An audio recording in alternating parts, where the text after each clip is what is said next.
Yeah, I mean, it's obviously pretty cool, pretty surreal being out there with what it felt like the whole state of Maine, and it was fun to see the guys enjoying that moment. And yeah, we were a little worried, obviously, after last night, and then it seemed like 5 minutes in, we weren't worried anymore about the kind of energy level. So they always seem to find a way to turn it up when they need to, and it's just a credit to the guys in that room of finding a little bit extra every night. So extremely proud of them, and happy for the guys in the room, happy for the school, and really the whole state of Maine, because it felt like the whole state was with us tonight. Thanks, Coach. Questions, Coach? Throw your hands up. We'll start with John, and then we'll go. You'll have to walk across the room. John Howard, Boston Globe. After 21 years, what does this mean to the program? What does this mean to the state to finally get this thing done? I don't know. We'll have to. Well, I'm sure we'll get a lot of emails and texts about what it means to the state, but I think it just means it's hard to describe what I didn't know coming into this job, like the effect that our community and the state has on our program, and you saw it out there tonight. It felt like everybody in here was from Maine or had a Maine jersey on, and it felt like that when we walked in, and it's incredible what that does for us, and when we get on the ice. So it's it's just cool. I mean, I'm just gonna take a while to settle in, I think, but it's we still have work to do ahead in front of us as well. So we'll spend tonight and be happy with it, and then move on to whoever we get to play next. All the way over to Anthony. Yep. Anthony Travaglia, College Hockey News. Coach, you mentioned the guys in the room, and Breen's a guy that's been here for 5 years, comes back, this year. Obviously, this is a special moment, but to be able to do it with guys like that have helped build this program back up, help get this program to this moment here, that has to make this more special.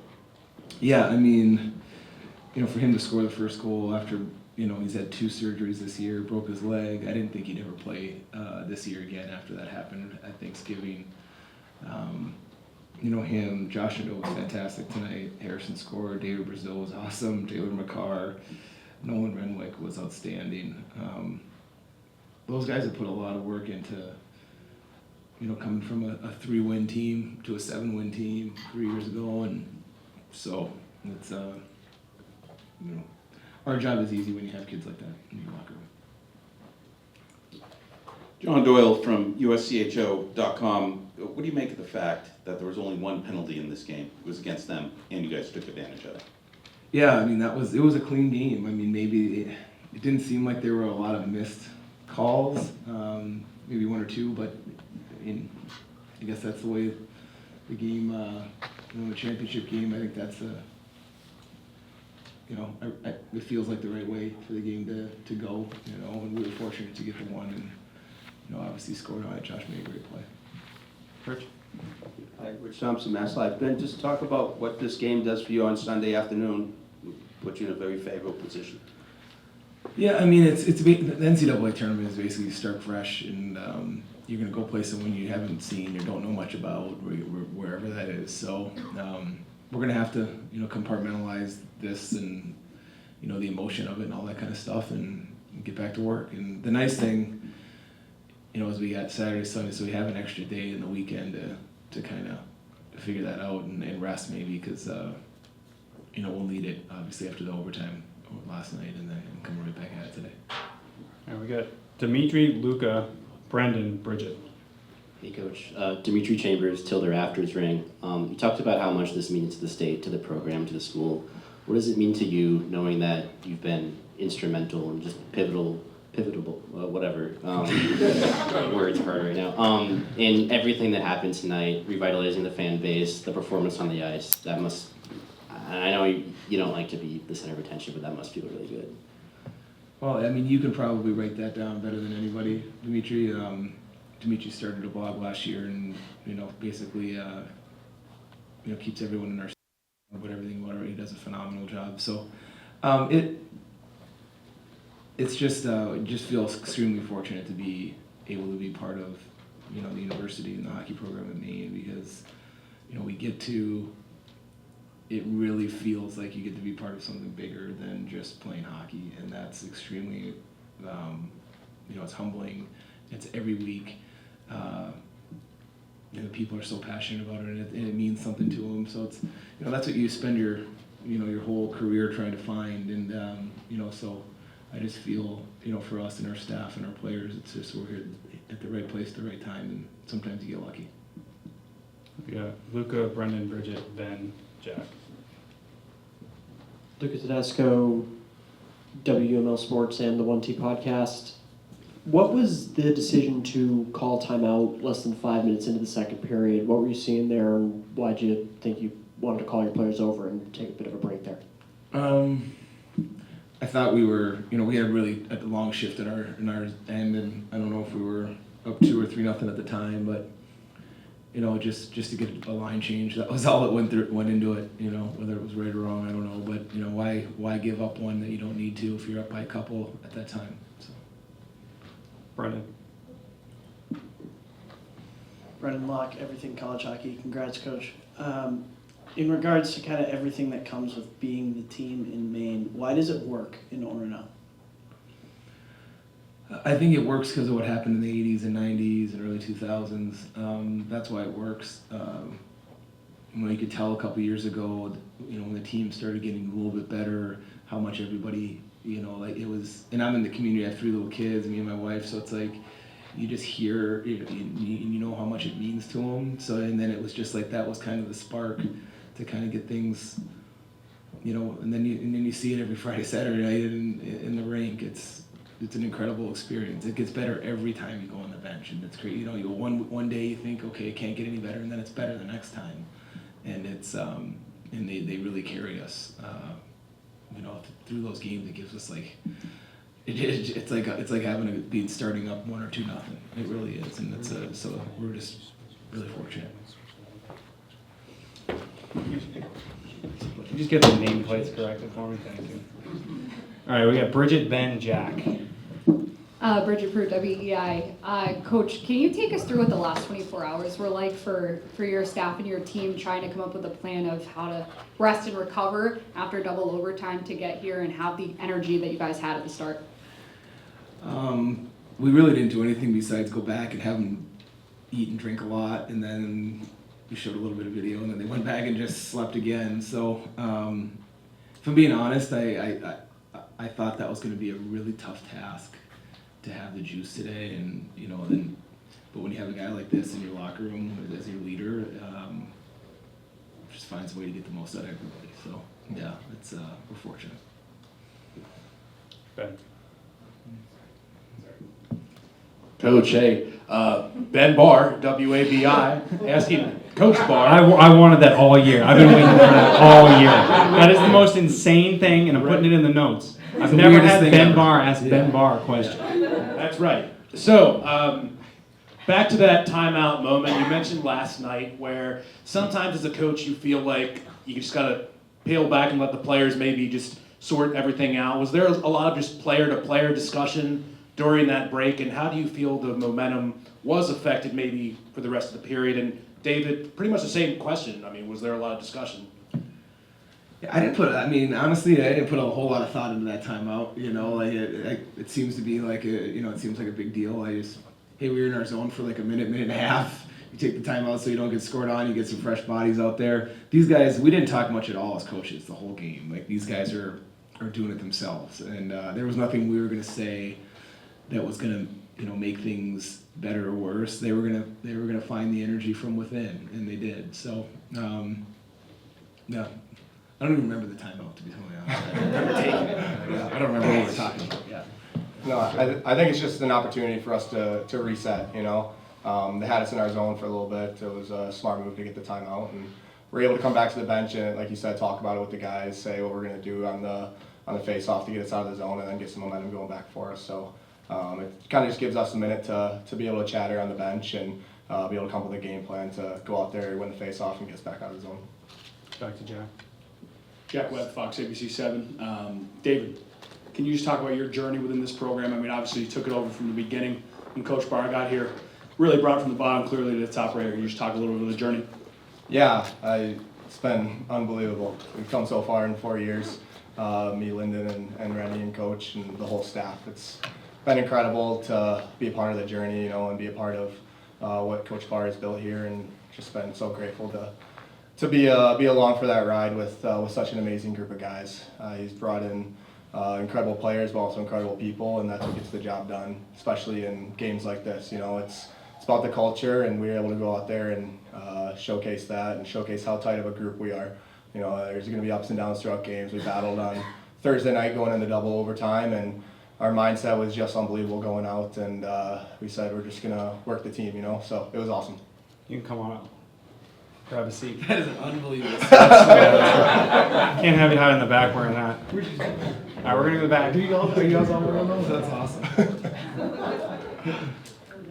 Hi, Sarah Mahana, Offside News. I actually have a question for David and Alvin.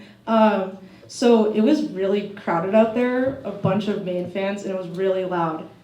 Did that help boost the morale and, like, you know, keep you guys pumped up? Yeah, absolutely. It was so cool. You know, from the moment we got to the rink, walking in up those escalators, I mean, greatest fans in college hockey, without a doubt. I think if there was any doubt about that going into this weekend, they came out and showed that they are the greatest fans in college hockey. It felt like a home game out there for us. It was incredible. Walking in, you almost get emotional going through that crowd of people going into the Garden, and it's just an incredible feeling to have so much support from the whole state behind us. It's amazing. We're so grateful to be a part of it. We couldn't do it without them. You know, back in Orono, and then having everybody come down here to support us, it's incredible. You get emotional thinking about it. So we're just grateful to all of them, and yeah, it definitely got us going for sure. Alvin, thoughts? I second that. I mean, there's nothing more Excellent. to add. There's nothing more to add. He said it all. It's awesome. It's awesome. We'll go to Dan. Daniel Connolly, UConn Hockey Hub. Coach, just the start of the game, when you kind of jumped UConn there, what did you guys do so well to throw them off and get yourself on the right foot? Well, I think first and foremost, our D were moving their feet. We played them a few weeks back, and they really took it to us in that game, and we never really could get anything going. And it all starts kind of from your back and your defense, that getting the line, getting pucks in, getting us out of our zone, getting through the neutral zone, which was really hard against UConn. So I think that was, you know, being able to get the puck in and get a forecheck going, which we really didn't do when we played them a few weeks ago. That was really important. We'll go Cole, Dimitri, John. Cole Pasolano, WML Sports. First of all, congratulations to you guys. Albin, Coach Barr just went through kind of what the last 24 hours has been like for you guys as a team, but for you personally, after playing 90 minutes last night, what was your time in between like, just getting ready for another game that could have been a slogfest?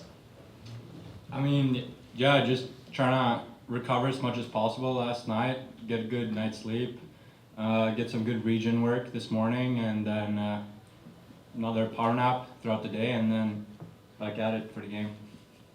Dimitri? Dimitri Chambers, Till the Rafters Ring. This is for David. With how you guys ended the game last night, the adrenaline must have been pumping, must have been tough to fall asleep. I didn't go to sleep. Did that almost kind of come into the game plan where you guys were just front foot so early, just while the legs may have been still a little bit fresh, while the energy could have been still high, and just really jump on them early? Was that kind of part of the plan at all? Yeah, I think it kind of carried over. You know, obviously you want to go back to the hotel, and like you said, definitely hard to fall asleep. You know, you're amped up after a double overtime, and you're thinking about the next night, getting to go out there. So we just tried to let our minds rest, and then when we got back to the rink, it was turning it back on and taking off where we were left off the night before. So it was definitely part of it. I think we just were able to carry that momentum over from the double overtime win, and we were able to give us some juice going in, even if our legs might have been a little bit tired. We'll go John, then Bridget, and we're going to check the time. Albin, on the power play, when you dished it off to Josh, did you know he was going to go coast to coast? Plan the play. I was hoping for it because I know he can do it, and there was kind of an opening. He had some good speed, and then he worked his magic. So yeah, happy with that one.